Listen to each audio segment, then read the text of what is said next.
Hello, so let's show off these new secondary animations in NeoLemmix and what they can actually do. So, as you might have seen on the forums, I've made this feature a lot more powerful, okay, first to the brick set. It's not really specific to the brick set, that just happens to be the level that I've done it in, but we show off here, you probably can't see where the mouse is, but if you look just to the right of the bricks, we've got some updrafts of different sizes, and notice how they all tile nicely, so that's part of the new 9 slice animations. Now in terms of the secondary animations, if you look at the squasher here, we've got a red and green blinking light under it. Whereas this other trap here, the wheel constantly turns when the game's not paused. Now, if you notice with the squash trap, it's a bit hard to see, but the light remains completely solid red when it's squashing a lemming. Let's go through that in slow-mo. So you can see there that it's red. Now you can see there that it goes green as soon as the squash is ready to act again. So let's take a look at the spinning trap now. So we notice it's constantly spinning, and then the lemming goes through it as normal. Okay, I see a small detail I might need to reflect in the files, but anyway.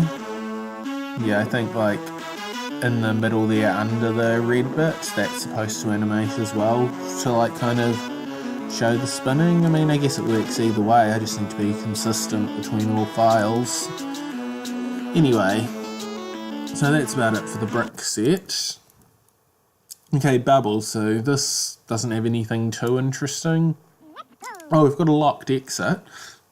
So far locked exits in the new format still use like 2 separate pieces, but in this case it doesn't. It's got a secondary animation, so the locked door part is the main animation that'll open when a lemming hits a button, and the spinning arrow is just a secondary animation now.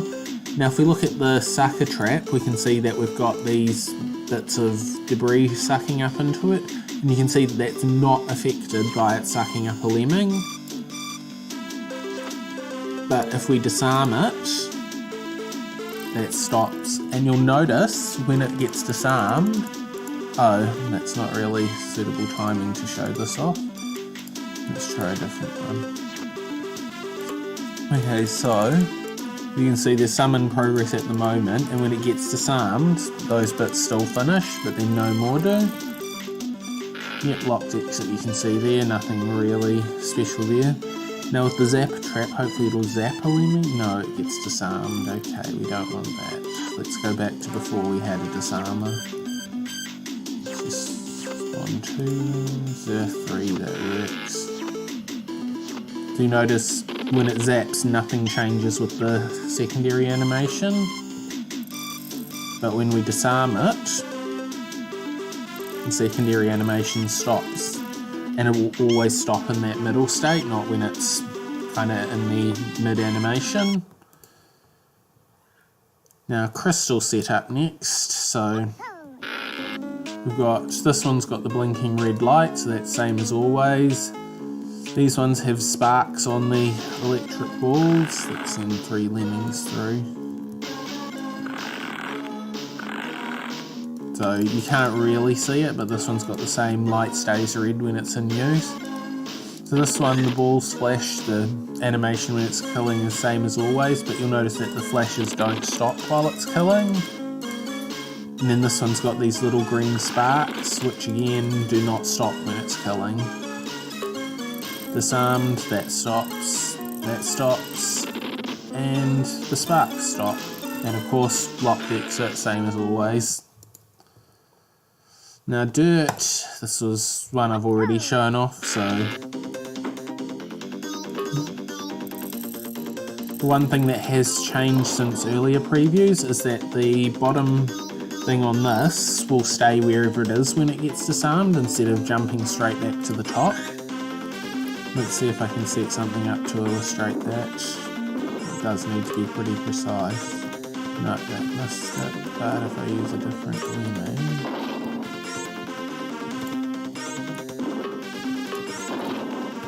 Yeah, see? It's remained down because that's where it was when the disarmer got to it. Okay, so marble, don't really have anything much to show here. We've got a standard flashy light and a locked exit. Pillar, so they're all just standard flashing lights. So nothing really to show there. Rock, this one's a bit interesting. So I've made the weed trap a little bit more visible and that dances around a bit. Swallows up the lemming the same way it always has. Disarm it and it stops dancing around, and you might notice the lizard traps are blinking.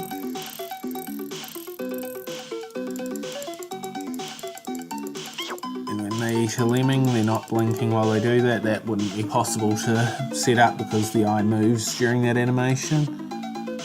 And when they're disarmed, like, you notice he doesn't close his eye right away, but the next time he closes it, it stays that way, and that signifies that he's disarmed.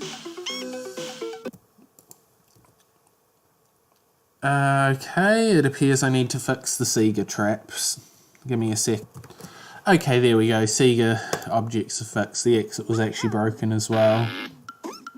So I haven't actually given any disarmer skills in it, but this one kind of works the same way as the rock one, so that constantly drips, but if it gets disarmed it stops dripping. Okay, and finally the snow set. So as you can see, the icicle kind of bobs up and down, kills the lemming, and no disarmers here, but if it gets disarmed it just pauses where it is. Now this one was actually, like, same with the chameleons actually, but this one was a bit tricky to set up. So the main, like, non-active frame on the primary animation is actually completely blank, and the secondary animation, which has the bobbing up and down, gets hidden altogether when the trap triggers. So obviously to the player it appears like it's just an icicle bobbing up and down, and then it falls down on the lemmings when one walks under. But it's actually one animation that's blank when it's idle and another animation that disappears when it's not idle. So yeah, there's all the new secondary animations so far. Hope you've enjoyed this, hope you look forward to using this feature, and I'll see you again sometime.